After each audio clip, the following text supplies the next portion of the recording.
Assalamualaikum warahmatullahi wabarakatuh. Para wargi kaum dangu netizen sadayana anu aya di mana wae, anu di dalam negeri, anu di luar negeri, anu di lembur, anu di kota, anu nuju aktivitas naon wae. Wilujeng patepang dangu deui sareng dongeng Sunda ti kanal Capruk Radionet. Salah sawios kanal YouTube adu mintonkeun konten-konten seni budaya anu katambihan ku sakudak sakedikna aya informasi sareng hiburanana. Mugi-mugi kabar para wargi kaum dangu netizen sadayana sapapaosna aya dina panangtayungan Allah Subhanahu wa taala, ditebihkeun tina wabah Covid-19 nya sararehat sakula wargina. Amin. Oge hasil anu nuju diikhtiarkeun. Atuh hatur nuhun kasakur pangrojong para wargi kaum dangu netizen sadayana anu parantos ngarojong ku subscribe-na, ku nge-share-na, nge-like-na sareng komen. Tong hilap boh bilih aya saderek para wargi nya murang kalina tetanggi anu wanter, anu kersa ngadongeng gitunya. Naon wae dongeng nama bade dongeng tradisional, bade dongeng naon pokona nama kitu ngacapruk teu sawios lah gitu.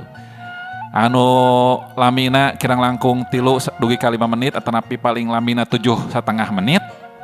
Mangga direkam wae kintunkeun ka WA Capruk Radionet ta anu ieu. Margi dilombakeun anu hadiahna paket data. Lumayan kanggo nambih-nambih diajar online. Hatur nuhun ka para wargi kaum dangu netizen sadayana anu neme sumping, mugi-mugi konten-konten akatampi. Teras manco di ieu kanal ku ngeklik subscribe anu aya di palih handap katuhueun videona. Para wargi kaum dangu netizen sadayana, rupina ieu carios linglung di pajaratan karya Rudian Sah.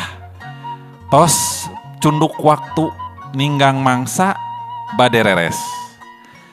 Tah, kumaha atuh panungtunganana ieu carios teh? Mangga supados teu nyangkolong kana waktos, urang lajengkeun.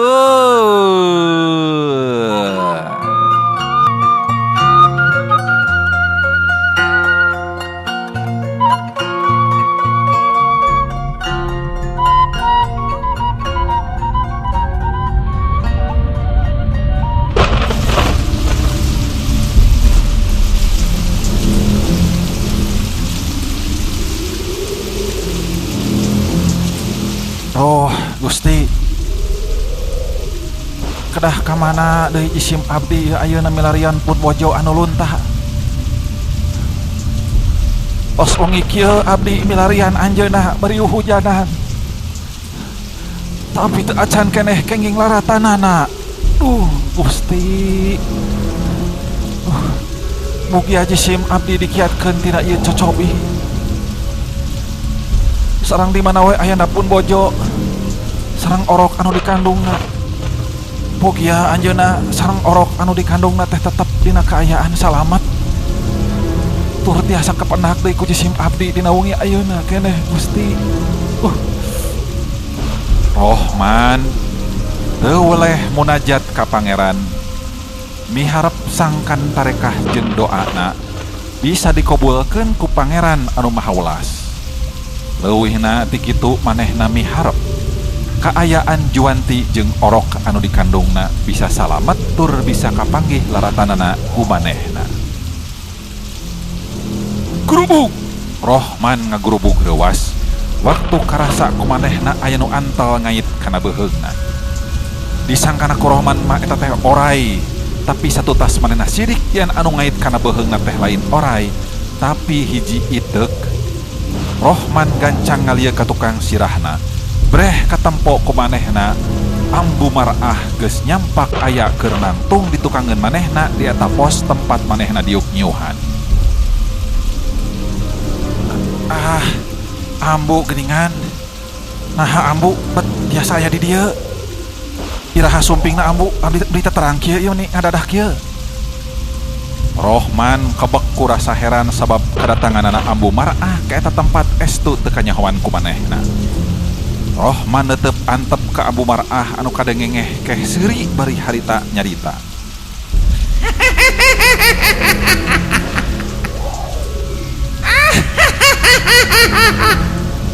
Kudu kaget sujak. Kabanan Ambu mah lain manusia, tapi jin.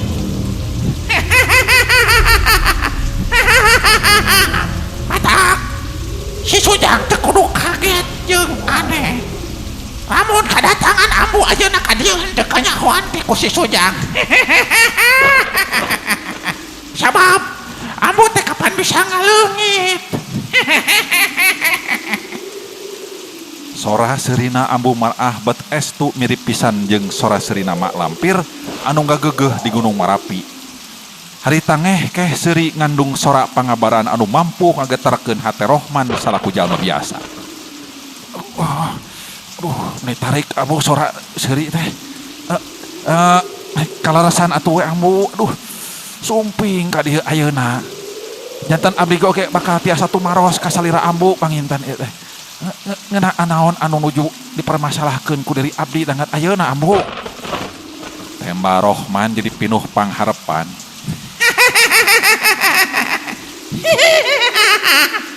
Yo, Jang Rohman, Ambu pangda datang ka dieu oge puguh memang arek kabantu ka Jang Rohman. Lain rek karona. Teueuh dina jadwal lagi. Arek kabejaan ngeunaan hiji hal ka Jang Rohman tanpa kudu pentah heula bantuan ku Jang Rohman. Sabab Ambu oge puguh memang geus nyaho yen Jang Rohman teh ayeuna keur mikiran pamajikan anu luntar lain. Hah? Aduh, mohon laras pisan Ambu. Naon anu disebatkeun ku Ambu na teh memang telepat. Abdi ayeuna memang wujud ngambutan pun bojo anu luntak Ambu. Eta teh anjeunna teh bangun anu ngaros ka duhung. Atos karsa hirup sasarengan sareng abdi. Pas ninggang diri abdi nimu dina kasusah jeung kasusah we Ambu. Anjeunna jauh robih pamadegan. Kitu teh Ambu.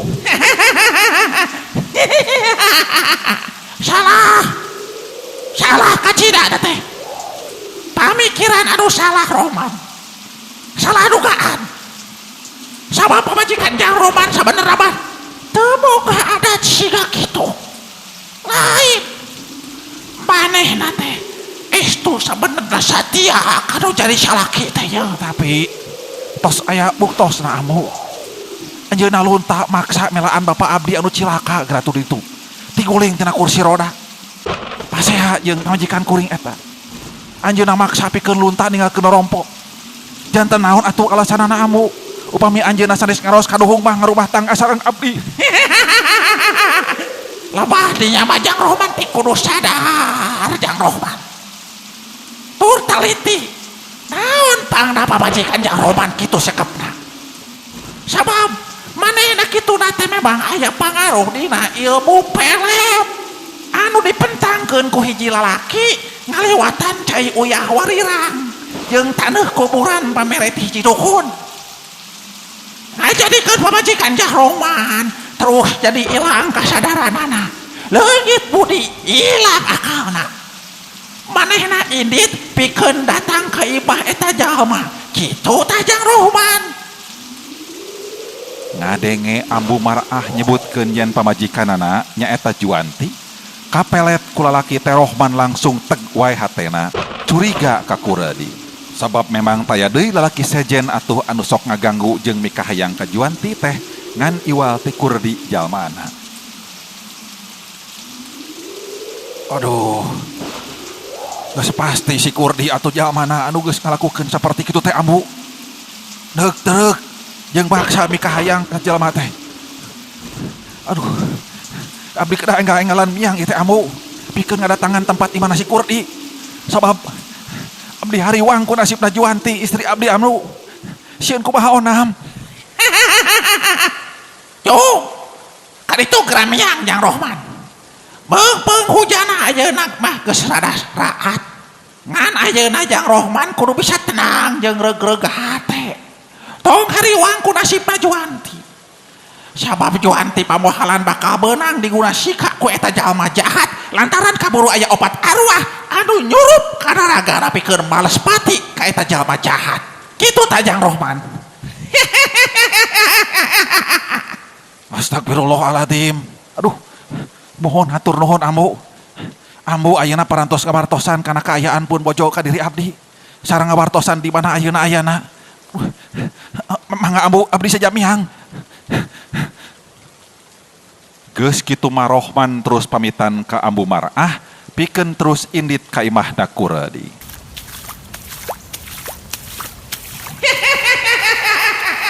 Sedengkeun Ambu Mar'ah mah teu weleh ngehkeh seuri harita teh. Bari jirimna terus ngilas ilang tanpa karana mulang ka alamna. Jeung deui lamun seug di eta pos harita aya jalma sejen atawa jalma kaparengan ngaliwat ka palebah dinya, geus pasti Rohman teh bakal disangka jalma anu teu hideng. Make jeung ngomong sorangan. Heuh rek teu kitu kumaha sabab Ambu Mar'ah mah jelas moal katingali ku jalma sejen ngan ukur bisa katingali ku Rohman wungkul sorangan.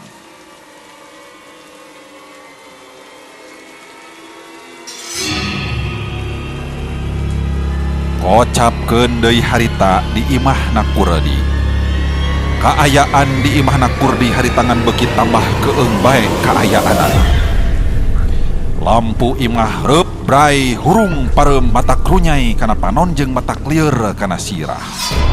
Ditambah ku Juanti anu terus seserian ngeluarkeun rupa-rupa sora. Sora laki jeung awewe pacampuh jadi hiji mungguh mata katorekan keur celikur di imah. Katut kanu sejena anu ngadengekeun kana eta sora.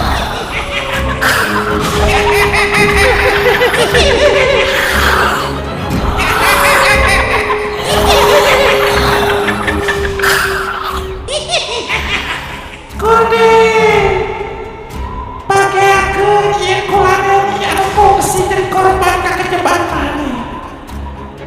Yeun kula Fatimah anu bakal aos pati ka maneh Kurdi. Pungan maneh geus wani ngaganggu kana kacentremanan kula. Rasakeun akibat anu bakal tumimbang ka diri maneh Kurdi.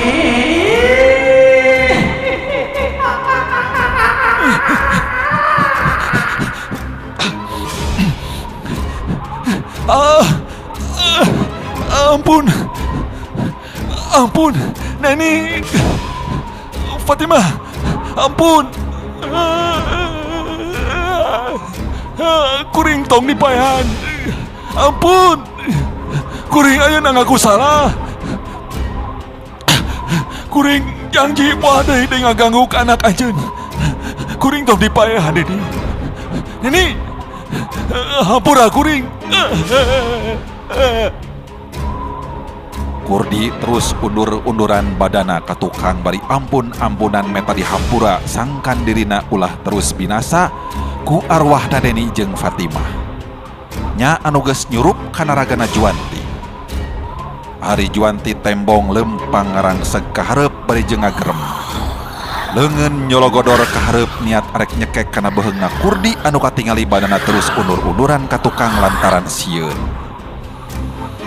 Keur kitu si Bokir jeung 3 urang baturna tembong meraksakeun maneh daratang asup ka eta jero rohangan tepas imah maksud maranehna arek ngabantu ka Kurdi.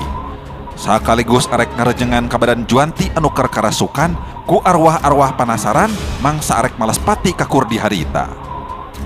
Eta kaayaan teh bisa dimangpaatkeun ku Kurdi pikeun bisa kabur ninggalkeun imahna ngaloloskeun diri jeung diselangku nyambat heula siluman singa barong hulu gudeg alias si buta hejo inguan manehanana salila ieu anu ku manehna dipuja. Geuning si Bokir. Aing rek kabur.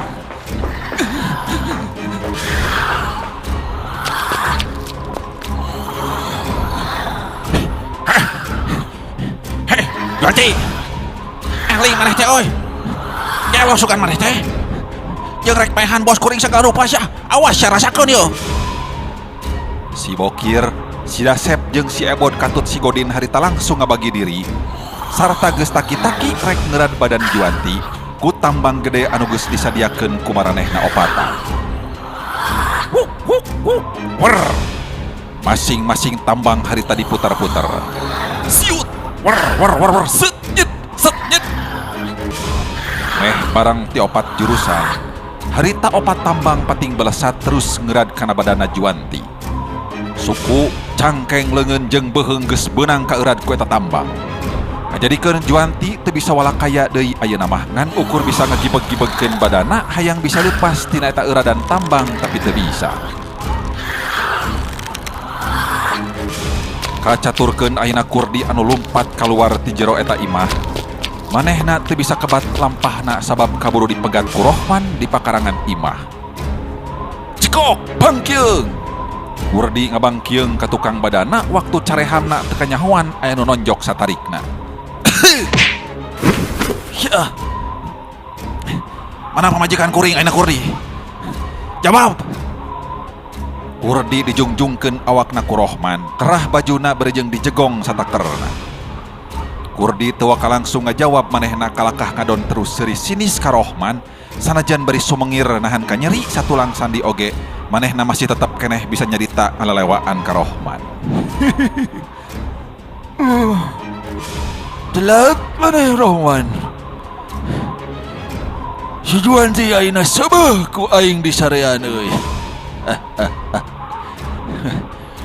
Tinggal ayeuna anak-anak buah dewek aing kebagian giliran ngasaan.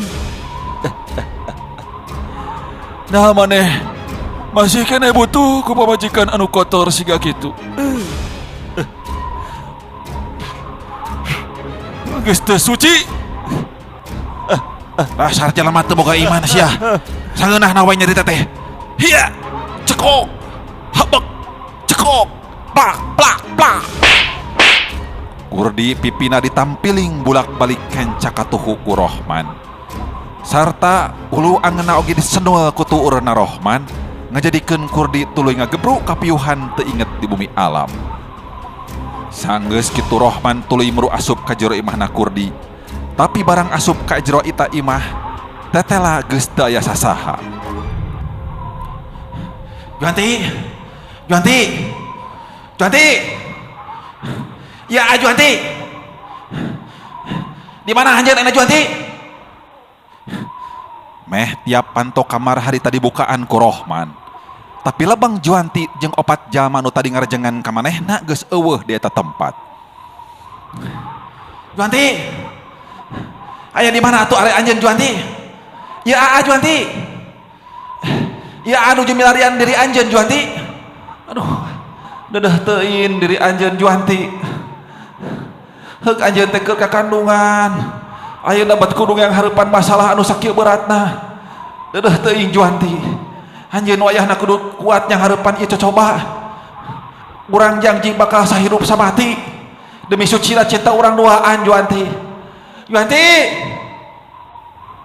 Rohman kacida sadiheunana hatena. Ras ku nasibna Juanti anu keur kakandungan ayeuna bat kudu yang hareupan masalah atawa cocoba anu sakitu beratna. Awakna kudu digunyang ganjing palalaur tuluy kaguguran kandunganana jeung bingung kudu kumaha nyapi lampaheun.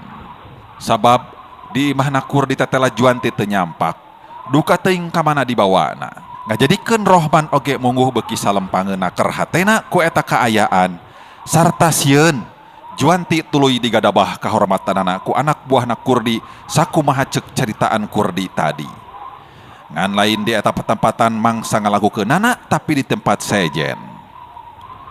Rohman geus arek balik deui kaluar ti jero eta imah, maksud manehna arek nyadarkeun Kurdi anu keur kapiuhan di luar. Sakaligus arek dipenta katerangan ku manehna nu sabenerna patali jeung nasibna Juanti. Tapi harita lengkahna Rohman ngadadak jadi ngarandeg teu kebat kaluar ti jero eta imah. Kalah terus ngajanteng palebah lawang panto. Sabab Rohman kaburu ngadenge aya sora awewe nu ngajerit tarik saliwatan tapi eces tur jentre kadenge ku manehna. Eta sora teh datangna estu ti hanapeun wangunan eta imah. Teu mikir dua kali. Langsung harita Rohman lumpat menuju ka tempat datangna eta sora.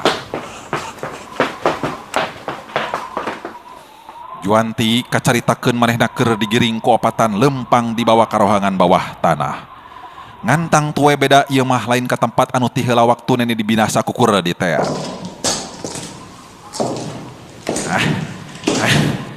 Cicing Juanti, tong barontak. Angguran mah geura siap-siap pelayanan kuring opatan. Ku kapuasan birahi. Keun lah si Kurdi mah cenah ini ka itu si jauh. Moongan tadi manehna kalah terus kabur sewaktu kuring opatan dolongan jeung ngabantu ka manehna.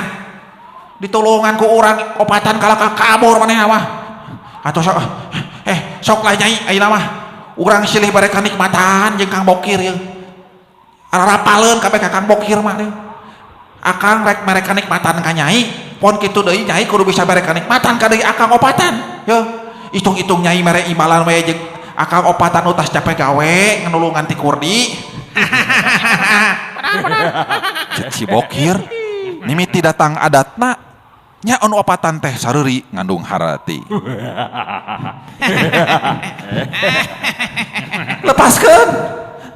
Lepaskeun sia setan. Lepaskeun. Antara sadar jeung henteu Juanti harita barontak hayang bisa lepas tina borogodan tambang anu melit kana badana. Tapi barang tepi ka jero eta rohangan bawah tanah, opatanana jadi kaget waktu karasa awak Juanti jadi berat jeung gejed. Hese digerakeun. Nalika rek dibawa paksa ku eta opat urang jelema ka jero kamar gudang, pikeun terus digarap ku marahnehna opatan.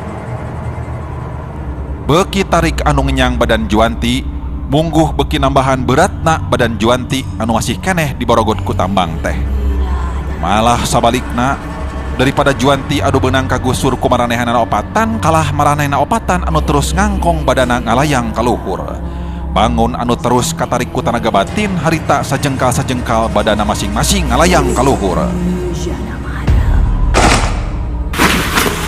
Ser kalayang cedak Waduh, ampun.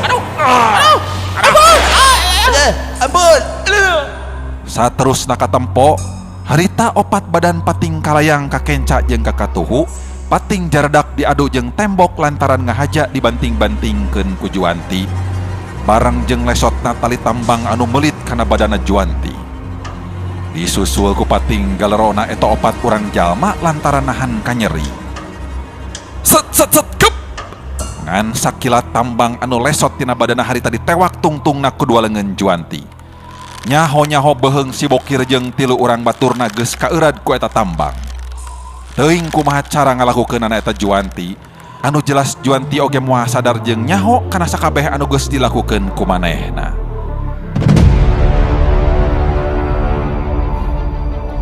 Tingkah polahna Juanti bet siga budak leutik anu keur ulin ngapungkeun lang layangan.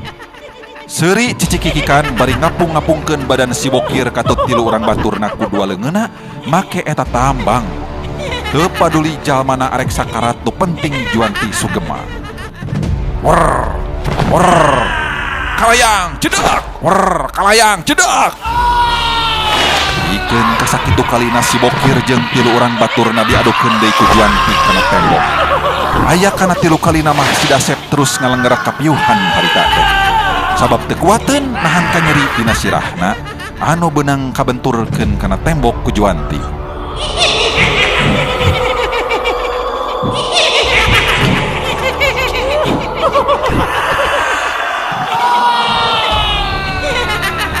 Juanti anu memang keur karasukan ku arwah-arwah kapanasaran harita ngan beuki buas bae dina tindakanana teh. Mungguh ngagetkeun ku rohman anu kakarak datang ka eta rohangan. Juanti, sadar Juanti. Cukup Juanti, cukup. Ulah terus dibinasa eta opat urang jalma teh Juanti. Ulah sok kabawa ku sakaba-kaba. Tapi Juanti tonggoy we manehna teu malire kana eta sora. Sora rohman anu ngomong ditujukeun ka manehna. Malah justru tindakan Juanti leuwih puas batan tadi tindakanana parawargi kongdangu.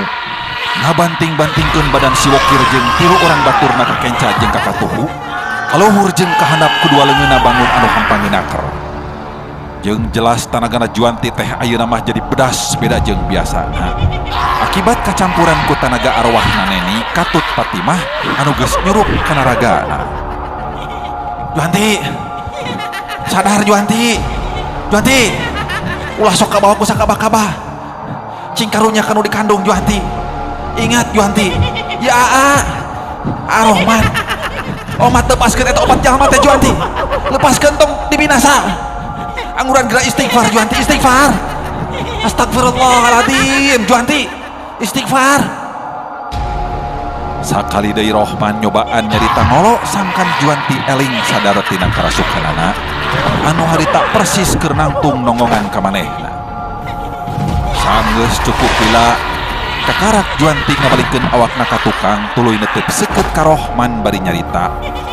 Ngan sorana jelas lain sora Juanti nu asli tapi sorana mungguh awor, sora laki jeung awewe marangan serina anu nyekikik badis ti sora Kunti. Geus puguh ari rupa beungeut mah teu kacatur. Jelas-jelas Rohman we muriding bulu pundukna bakat ku kasima waktu rempo beungeut Juanti anu robah jauh beda jeung rupa Juanti anu asli.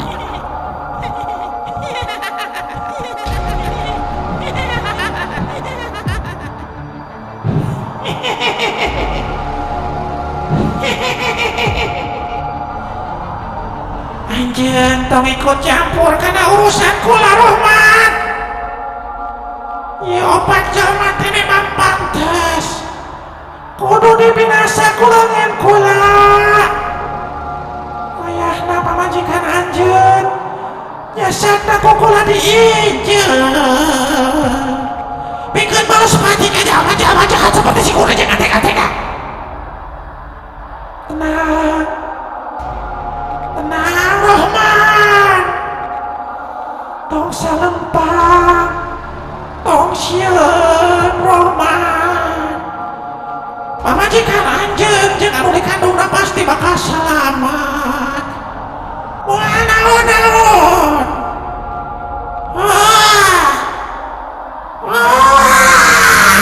Ampun Juanti. Ampun Juanti. Ampura kuring obatan. Tong dipayat.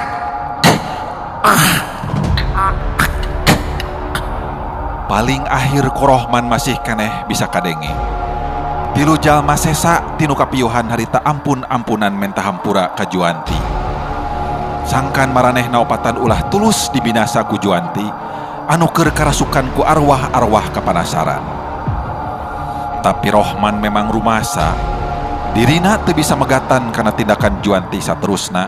Waktu ningali Juanti badana ngalayang kaluhur bari langsung ngaburalik.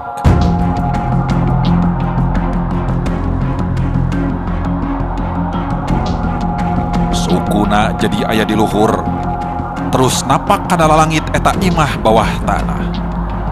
Sirahna Malik jadi aya di handap bari kaayaan dua leungna tetep ageuh nyekel kana tungtung tambang. Mangsa ngeurad beheung eta opat jalma cenah gulantung ka luhur nepi ka binasa. Kuleuwing. Karajat. Karajat. Si Bokir jeung tilu batur naka tingali sukuna ngarejet sakedeung. Bari letahna terus ngelel, panona melotot sabab paeh panasaran. Teu lila badan Juanti katingali terus ngaburalik deui turun ka handap sarta napakeun deui dua sukuna kana ubin. Kebut, kebut. Opat layon pating karebut ragrag ka handapnya kana ubin. Nuturkeun badan Juanti anu langsung awakna namru teu inget di bumi alam. Bareng jeung kaluarna arwah-arwah panasaran ninggalkeun jasadna Juanti anu terus kapiuhan.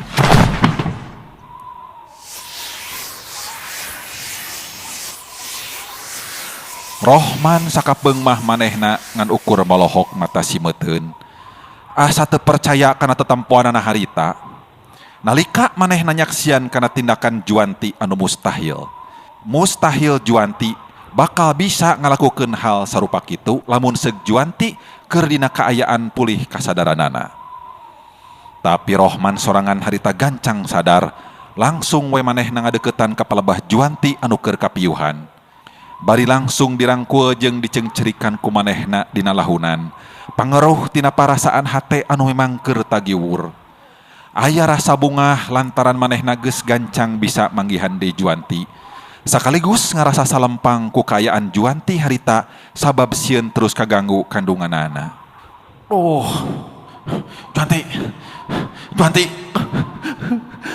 Juanti.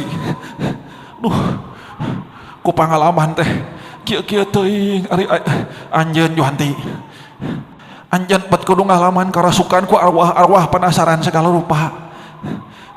Ya pikeun dipake alat mangsa maranehna dendam ka si Kurdi. Bet eueuh rasa karunya make jeung kudu nyurup kana raga jalma anu keur kakandungan. Tapi da heueuh deui apan lamun eueuh arwah-arwah penasaran anu nyurup kana ragana Juanti mah. Bet mustahil Juanti oge bakal salamet tina gangguan jalma-jalma jahat. Ceuk Rohman anu memang dirina moal apaleun saha-sahana ka arwah anu geus nyurup kana ragana Juanti. Sabab ku ambu marah tadi memang teu kungsi dijelaskeun ka Rohman nalika dirina keur ngiuhan di hiji pos mangsa datangna hujan.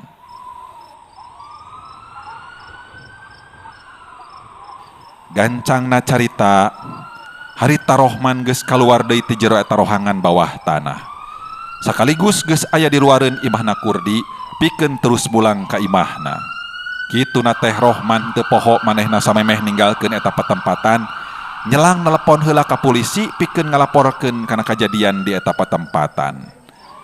Teu kudu diladi dagoan sabab harita polisi geus datang tepat waktu. Pikeun nyangkala Kurdi sakaligus bakal dijebloskeun ka penjara dumasar tina bukti kajahatanana. Polisi oge harita ngaevakuasi 4 layon anu aya di jero imahna Kurdi rek terus dipariksa jeung diserahkeun ka kulawargana masing-masing.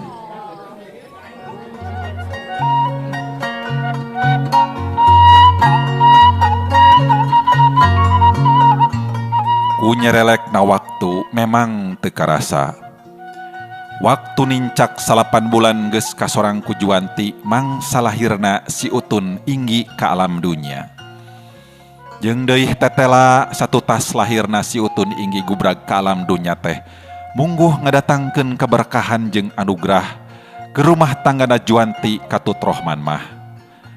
Jarak ti saminggu pas lahirna orok anu mangrupakeun anak cikalna, harita Rohman jol menang panggilan ti kantor urut tempat dirina gawe baheula. Direkturna eta kantor langsung ditah Rohman pikeun neruskeun deui gawe lantaran tetela geus kanyahoan kabehanana yen anu korupsi teh geuningan Broto lain Kroto sanes Rohman parawi karumdangu. Nya ku ayana eta hal kapaksa Broto oge kudu dipenjara mangsa dirina kudu nebusan deui kasalahanana tanpa bisa ditolak deui ku dirina. Kumaha ari nasibna Kurdi? Kurdi ajal binasa di jero tahanan. Dicekek ku arwahna neni jeung ku siluman singa barong hulu gudag. Lantaran Kurdi teu bisa nadunan kana kahayangna nalika dipentaan tumbal ku eta siluman. Aduh. Tamat. Pan caritana geus paeh maneh mah Kurdi. Nya. Tapi keajakan deui mah kira-kira saya ya dina dongeng satrasna ya. Ish, nya kaajakan atuh. Jadi tokoh saha tuh kira-kira na? Jadi Didi, Sobandi, kumaha? Siap lah daripada nganggur. Ya nun. Nya sok nun. Rek balik heula. Tah kitu geuningan para wargi kaum dangu netizen sadayana.